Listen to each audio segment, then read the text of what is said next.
Alhamdulillah wassalatu wassalamu ala Rasulillah wa ala alihi wa sahbihi wa mawalah. Alhamdulillah, hanya dengan seizin Allah kita berada dalam berbagai macam ketaatannya, sehingga kita bisa menikmati hamdalah ahlul jannah.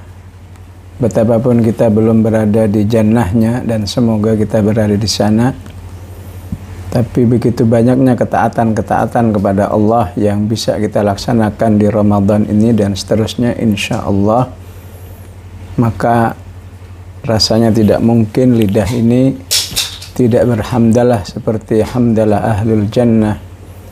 Wa qalu alhamdulillahilladzi hadana lihadza wa ma kunna linahtadiya laula an hadanallah. Shadaqallahul azim.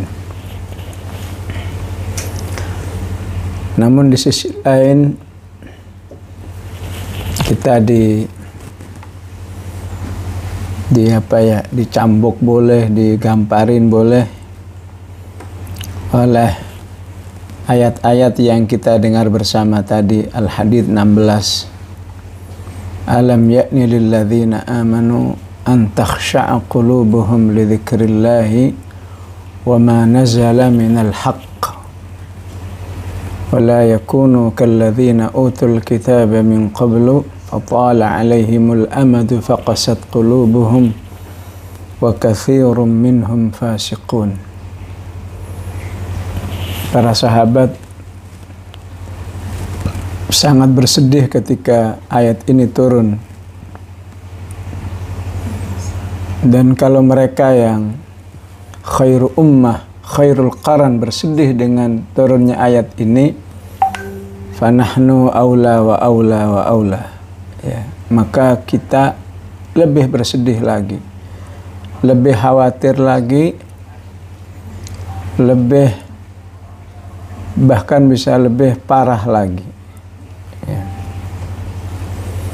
Jadi di satu sisi kita bersyukur atas segala nikmat-nikmat ketaatan kepada Allah, namun di sisi lain kita diingatkan oleh ayat-ayat yang kita dengar tadi adalah sudah sejauh mana semua ketaatan yang kita lakukan sudah berfungsi mewarnai ataupun melunakkan, melembutkan hati kita.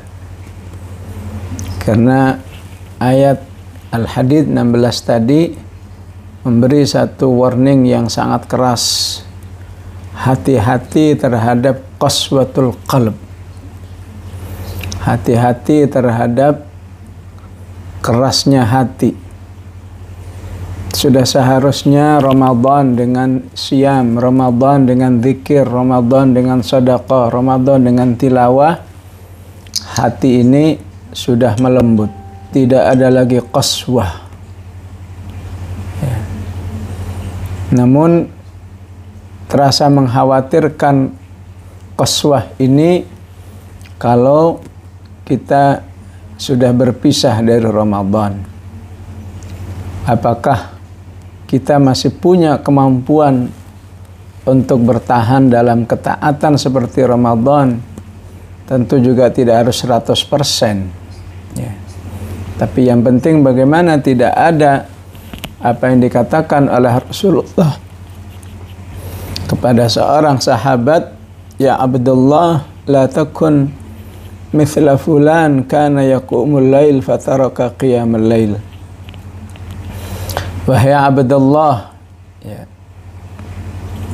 Tidak ada riwayat yang jelas siapa yang dimaksud Abdullah di sini. Yang jelas ini merupakan satu nasihat dengan nama inisial, ya. Wahai fulan, gitulah disebut. Wahai hamba Allah, janganlah kamu seperti si fulan. Ya, si fulannya juga nggak disebut. Ya. Janganlah kamu seperti si fulan. Tadinya dia rajin qiyamul lail, sekarang tidak rajin lagi qiyamul lail. Ya. Hadis ini sudah sepatutnya menjadi satu evaluasi yang luas sekali dalam kehidupan kita. Jangan sampai kita memiliki kondisi-kondisi yang semakna dengan hadis ini. Dulu rajin tilawah, sekarang sudah nggak rajin tilawah lagi. Dulu aktif dalam dakwah, sekarang sudah tidak aktif lagi dalam dakwah. Ya, dulu ini, dulu itu, dan seterusnya, sekarang sudah tidak lagi ini dan tidak lagi itu, karena tidaklah ini terjadi kecuali karena adanya qaswatul qalb.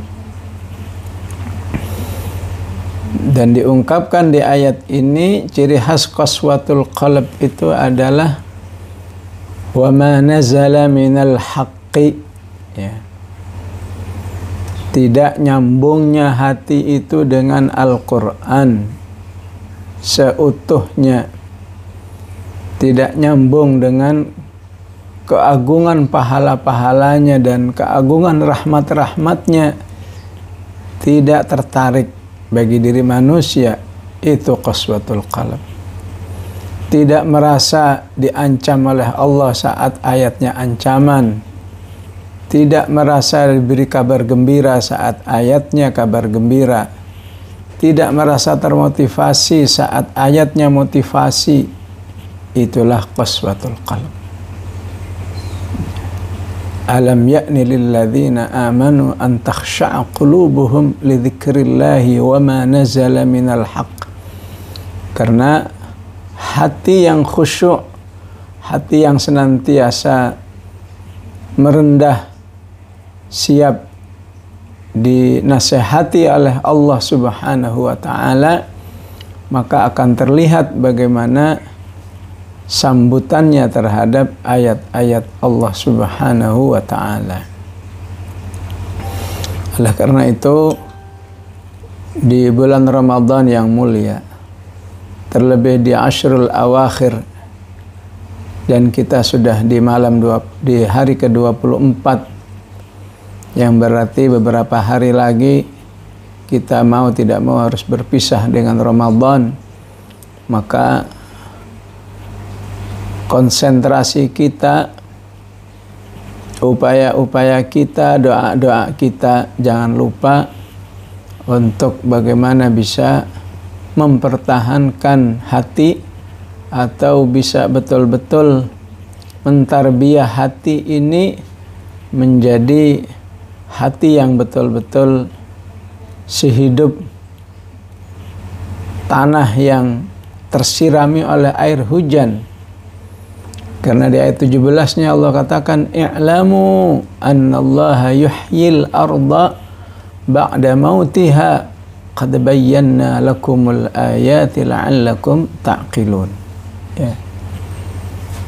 Ketahuilah, atau dengan bahasa aksinya adalah galilah ilmu-ilmu yang gak henti-hentinya agar engkau terus bisa mempertahankan kondisi hatimu, agar selalu hidup tercegah dari kondisi qaswah, kondisi hati yang mengeras, atau kondisi hati yang tertutup, yang disebut dengan waqalu qulubuna ghulf.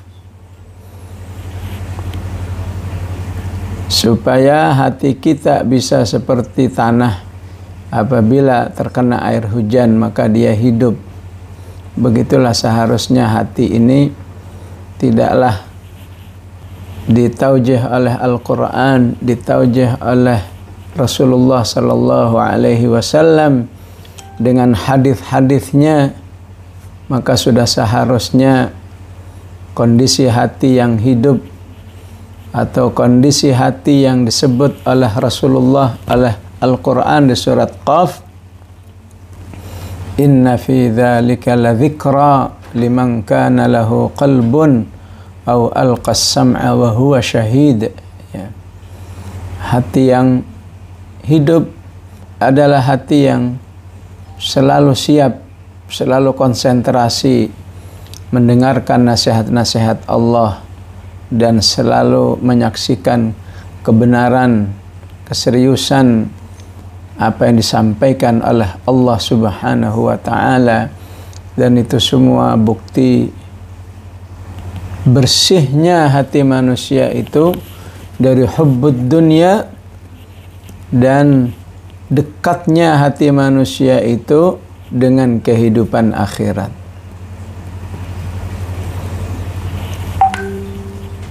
Sahabat Rasulullah sallallahu alaihi wasallam yang disebut dengan habrul ummah,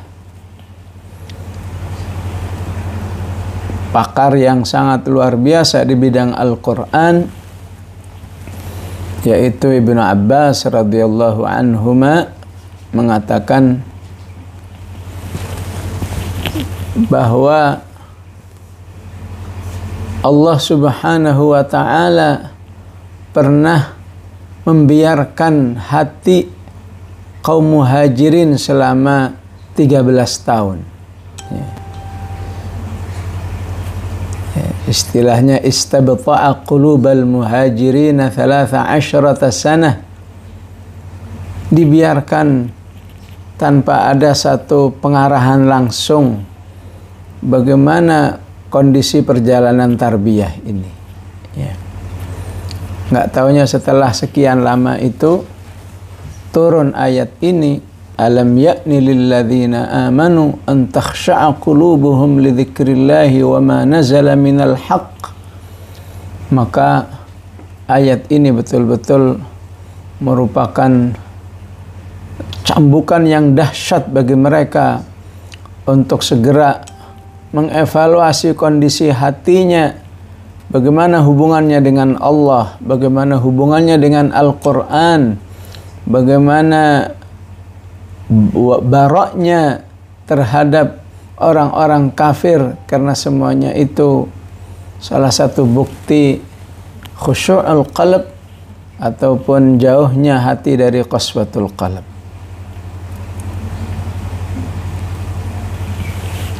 Adapun riwayat Abdullah bin Mas'ud menyatakan ma baina islamina wa baina ma atabana Allahu bi hadhihi al-ayah 4 sanawat. Ya. Jeda antara keislaman kita dengan turunnya ayat ini setelah 4 tahun. Ya. Coba bayangkan ya. 13 tahun ataupun 4 tahun, sebutlah 4 sampai 13 tahun bersama Rasulullah, sebaik-baik murabbi, sebaik-baik para anbiya dan lain sebagainya. Ya. Masih ditegur oleh Allah Subhanahu wa Ta'ala, alam ya'ni lilladzina amanu an takhsha'a qulubuhum li dzikrillah. Ya. Bahasa kita ini teguran yang keras. Ya. Mau sampai kapan orang-orang beriman itu mau khusyuk kepada Allah Subhanahu wa Ta'ala? Kematian sudah dekat. Ya. Usia sudah semakin berkurang. Ya. Inilah yang tersirat dari teguran Allah, alam ya'ni lilladzina amanu an takhsha'a qulubuhum li dzikrillahi wa ma nazala minal haqq. Ya. Ayo segera bangkit, jadikan hati ini menjadi segera hidup apabila diajak berzikir kepada Allah Subhanahu wa Ta'ala, dan segera hidup apabila diajak berinteraksi dengan Al-Quran. Karena di surat Az-Zumar ayat 22, hati yang tidak khusyuk atau tidak tersentuh oleh zikrullah, oleh ayat-ayat Al-Quran, maka Allah katakan fawailul lil qasiyati qulubuhum min dzikrillah. Ya. Celakalah hati-hati manusia yang begitu gersangnya betapapun diajak untuk menghayati Al-Quran atau menghayati zikrullah. Karena sebelumnya ayat ini berbunyi afaman syarahallahu sadrahu lil islami fahuwa ala nurim min rabbih fawailul lil qasiyati qulubuhum min dzikrillah. Dan jika terus menerus hati ini tidak segera digarap, tidak segera dihidupkan, ya, tidak segera dievaluasi lagi seperti yang ditegurkan oleh Allah kepada para sahabat Rasulullah, ya, mutarabbi yang sangat diunggulkan oleh Al-Quran dengan sebuah ungkapan Muhammadur Rasulullah walladzina ma'ahu asyidda'u 'alal kuffari ruhama'u bainahum tarahum ruk'an sujada, tapi masih mendapat teguran alam yakni lilladzina amanu an takhsha'a qulubuhum li dzikrillahi wa ma nazala minal haqq, ya. Maka agar hati ini tidak mengeras, tidak gersang, yang indikasinya tidak tersentuh oleh zikir-zikir kepada Allah, oleh ayat-ayat Al-Quran, maka harus senantiasa ingat kehidupan ahlul kitab, dan tidak ada lagi dari mereka kalau bukan al-yahudu wan nasara. Maka Allah katakan wala yakunu kalladzina utul kitaba min qabl, ya. Hendaklah mereka senantiasa berusaha menjaga dirinya, jangan sampai terbawa oleh kebiasaan ahlul kitab minal yahudi wan nasara, sehingga Al-Quran itu sendiri tidak henti-hentinya mengingatkan awas terjebak dalam kehidupan al-yahudu wan nasara, ya. Wa minhum ummiyuna la ya'lamuna al-kitaba illa amaniya wa inhum illa yadhunnun. Itulah salah satu di antara peringatan Allah agar kita tidak terjebak dalam kehidupan mereka, yaitu kebiasaan mereka la ya'lamunal kitab, yang tidak peduli ketika dirinya tidak memahami Al-Quran, ya. Menganggap biarlah yang paham itu orang-orang yang ingin belajar tafsir saja. Saya kan orang awam, saya kan bukan pakar tafsir, saya bukan dan seterusnya. Padahal Allah inginkan Al-Quran ini difahami oleh setiap mukmin yang beriman kepada Al-Quran, terlepas apakah seorang itu kemudian mendalami, ya, ataupun menjadi pakar di dalamnya, tapi sekedar faham, ya. Maka Allah ingatkan dengan ayat ini la ya'lamunal kitab. Jangan sampai kamu menjadi seperti ahlul kitab yang tidak peduli bahwa dirinya tidak faham terhadap Al-Quran illa amaniya, kecuali yang sifatnya kira-kira aja, ya. Ya. Atau info-info yang katanya, tidak pernah tahu langsung ini adanya di surat apa, di juz berapa, dan seterusnya. Wa inhum illa yadhunnun, dan akhirnya mereka hanya mengira-ngira karena tidak pernah tahu persisnya. Dan orang seperti ini Allah sebut dengan ummiyun, ya. Kalau dulu ummiyun istilahnya orang yang buta huruf. Sekarang sudah jarang kita dengar orang buta huruf. Istilah sekarang ganti gaptek, ya. Tentu kita nggak enak disebut orang gaptek, ya. Ya. Intinya ketika manusia itu tidak mengetahui sesuatu yang sifatnya aksiomatik dalam kehidupan, maka itulah yang dimaksud dengan ummiyun. Dan hakikat Dan tidak ada ummiyun yang lebih hebat daripada manusia-manusia yang la ya'lamunal kitab, tidak mau paham isi Al-Quran, tidak ingin paham isi Al-Quran. Ya. Oleh karena itu butuh, memang harus siap bersabar, siap kerja keras untuk bisa memahami Al-Quran, agar umat ini lebih mudah proses peningkatannya sebagaimana dijanjikan oleh Rasulullah sallallahu alaihi wasallam, innallaha yarfa'u bihadzal kitabi aqwama, sungguhnya Allah mengangkat kaum ini dengan Al-Quran. Bagaimana mungkin terangkat oleh Al-Quran jika umatnya tidak faham dari mana dirinya akan terangkat oleh ayat-ayatnya. Wa yadha'u bihi akharin, dan akan direndahkan suatu kaum ini karena menjauhi Al-Quran. Inilah yang dimaksud dengan wala yakunu kalladzina utul kitaba min qabl. Hati-hati terhadap hati yang keras yang biasa dialami oleh ahlul kitab. Salah satunya memang karena tidak mau paham Al-Quran, tidak mau paham, tidak mau menghayati zikir-zikir kepada Allah Subhanahu wa taala.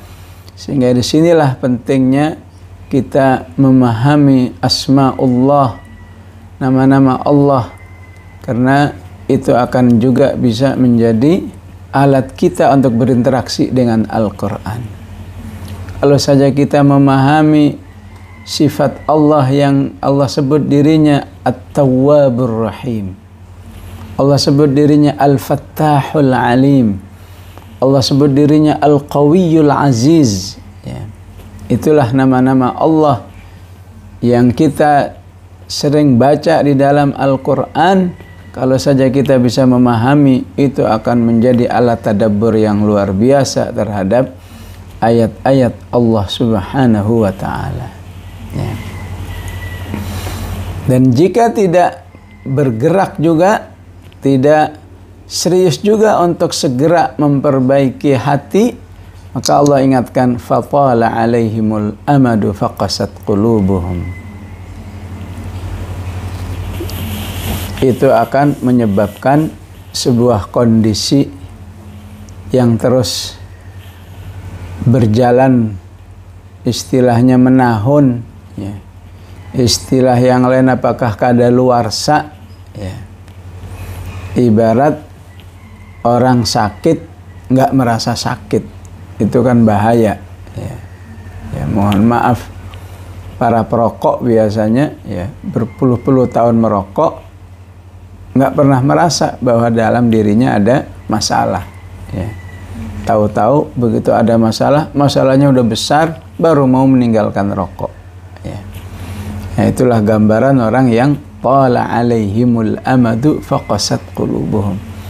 Kelamaan tidak mengevaluasi hati, setahun, 2 tahun, 3 tahun, tiba-tiba hatinya sudah luar biasa menjauhnya dari Allah Subhanahu wa ta'ala, sehingga tidak mudah dinasihati dengan sekali 2 kali nasihat, kecuali dia memang berusaha untuk memperbaiki diri.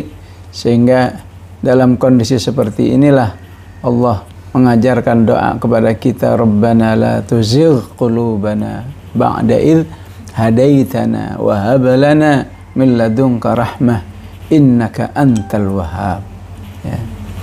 Maka hati yang segera tidak diperbaiki, puncaknya adalah wa katsirum minhum fasiqun, ya.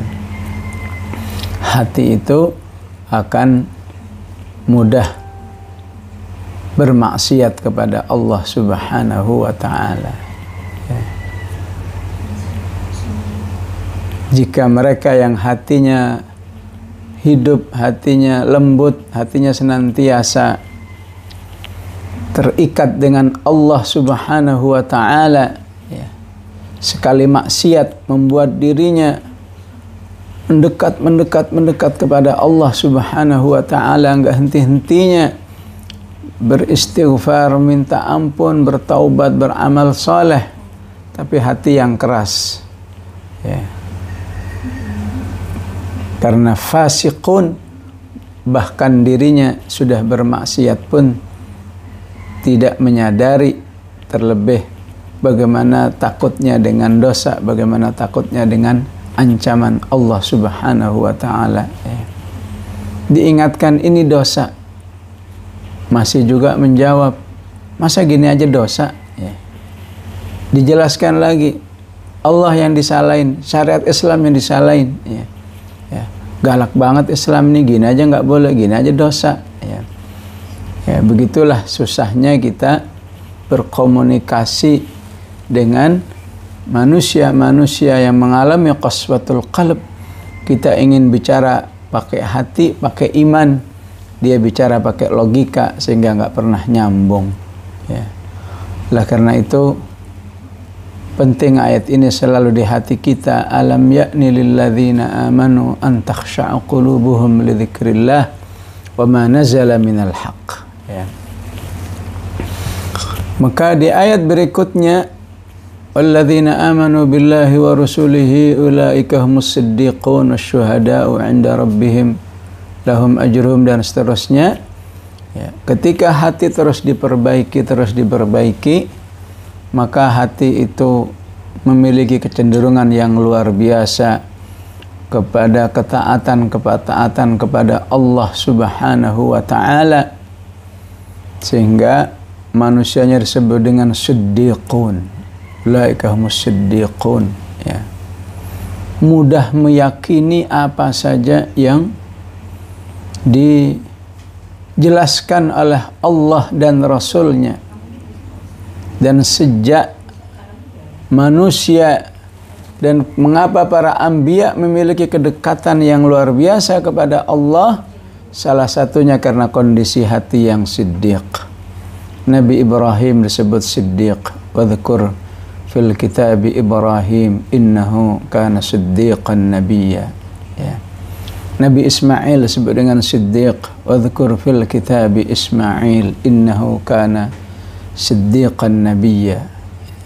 Nabi Idris, bahkan dari kalangan manusia biasa, Abu Bakar ini Siddiq disebut, terkenal dengan sebutan Siddiq, ya.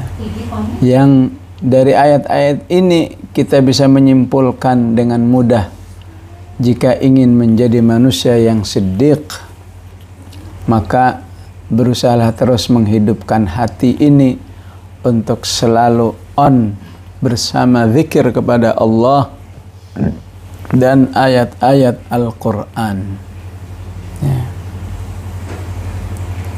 Maka Allah menjanjikan di surat An-Nisa 69, ulaika alladzina an'ama Allahu 'alaihim minan nabiyyin was-siddiqin wasyuhada'i was-salihin wa hasuna ulaika rafiqa dzalikal fadlu minallahi wa kafa billahi alima, ya. Mereka bersama para anbiya, mereka bersama para syuhada, mereka bersama orang-orang yang salihin, dan seterusnya, ya. Indikasi berikutnya, ketika hati ini hidup, dan sudah seharusnya Ramadan memiliki dampak yang luar biasa dalam menghidupkan hati, ketika semakin memahami hakikat kehidupan dunia, sebagaimana yang diungkapkan oleh Al-Quran atau oleh surat Al-Hadid ini, ya. Di ayat yang ke-20, i'lamu annamal hayatud dunya la'ibun, ya. Disebut la'ib karena tidak serius, karena biasanya yang biasa melakukan la'ib adalah anak kecil.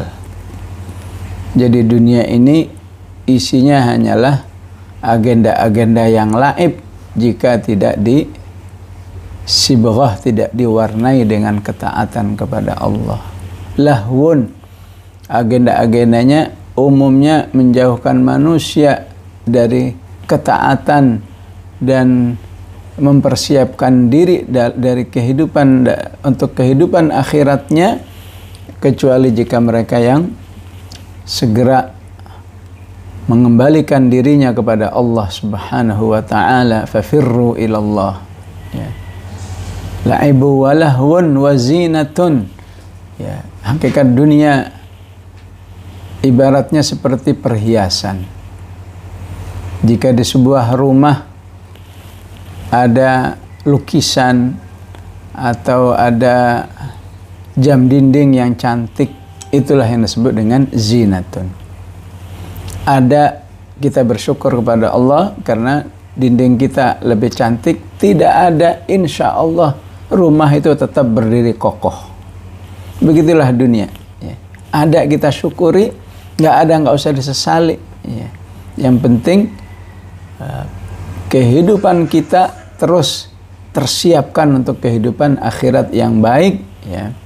Yang puncaknya Allah katakan di ayat, sabiqu ila maghfiratin min rabbikum wa jannatin arduhas samawati wal ardu uiddat lil ladzina amanu billahi wa rasulih, ya. Menjadi manusia yang tidak mau kalah dengan umumnya ahlud dunia. Ahlud dunia biasanya apa? Mutasabiqin, berlomba-lomba, ya. Ya. Bahkan bila perlu dorong-dorongan hanya untuk mendapatkan kenikmatan dunia yang sangat sedikit ini. Maka Allah inginkan ahlul akhirah, begitu juga ahlul hayatil qalb, mereka yang memiliki hati yang hidup, hendaklah memiliki semangat yang melebihi semangat ahlul dunia dalam meraih pahala dari Allah, meraih surga Allah Subhanahu wa taala, meraih ampunan dari Allah Subhanahu wa taala. Karena itulah yang disebut dengan dzalika fadlullahi yu'tihi man yasha. Itulah karunia Allah yang akan diberikan kepada siapa yang dikehendaki, dan tentu kita semua berharap menjadi yang dikehendaki. Dan itulah kalau ingin tahu karunia Allah yang besar dalam kehidupan ini, wallahu dzul fadlil azim, ya. Inilah ikhwafillah rahmakumullah sekilas yang bisa kita pahami dari surat Al-Hadid dari ayat 16 sampai 21 ini, ya. Betapapun tadinya saya berniat yang lain, ya, tapi tadi mentadabburi tilawah qari kita, segera saya ingin membahas ayat ini. Tidak ada lain agar menjadi satu perhatian kita semua. Jika di bulan Sya'ban ada tarhib Ramadan, maka sudah seharusnya juga tarhib Syawal. Kita bersiap-siap menghadapi Syawal. Apa yang perlu dipersiapkan? Mempertahankan Ramadan, mempertahankan tarbiyah Ramadan, mempertahankan imaniyah Ramadan, dan seterusnya, ya. Mungkin nggak bisa 100% 80, nggak bisa 80 70, nggak bisa 70 50. Yang penting kita tidak termasuk yang disebut oleh Rasulullah, kana yaqumul laili fataraka qiyamal lail. Dulu rajin qiyamul lail, sekarang sudah nggak rajin lagi. Yang penting dalam diri kita masih ada kondisi yang menunjukkan bahwa kita masih rajin. Kita masih rajin tilawah, kita masih rajin qiyam, kita masih rajin zikir, dan rajin segala amal yang lain yang diriwayatkan dari kehidupan para salafus salih kita terdahulu. Mereka berhasil mempertahankan Ramadan sampai 6 bulan ke depan, alias sampai Rabiul Awal. Itu suasana hati Ramadannya masih terasa dalam diri mereka, ya. Karena tidak ingin sejengkal pun mereka terjauhkan dari Allah Subhanahu wa taala yang merupakan Rabbu Ramadan, Tuhannya Ramadan. Maka dia merasakan Rabbu kulli syuhur, Tuhan semua bulan-bulan yang ada, sehingga 6 bulan ke depannya bagi mereka adalah persiapan pemanasan bulan Ramadan itu sendiri, sehingga mencontoh kehidupan mereka. Bagaimana mungkin gak berkualitas, bagaimana mungkin gak menghasilkan hati yang hidup, bagaimana mungkin tidak maksimal, bagaimana mungkin tidak diangkat oleh Allah dengan Al-Quran, karena begitu seriusnya mereka menghidupkan dirinya dengan Al-Quran. Wallahu a'lam. Itulah khafillah rahmakumullah. Qulu qali hadha wa astaghfirullahal azim. Assalamualaikum warahmatullahi wabarakatuh.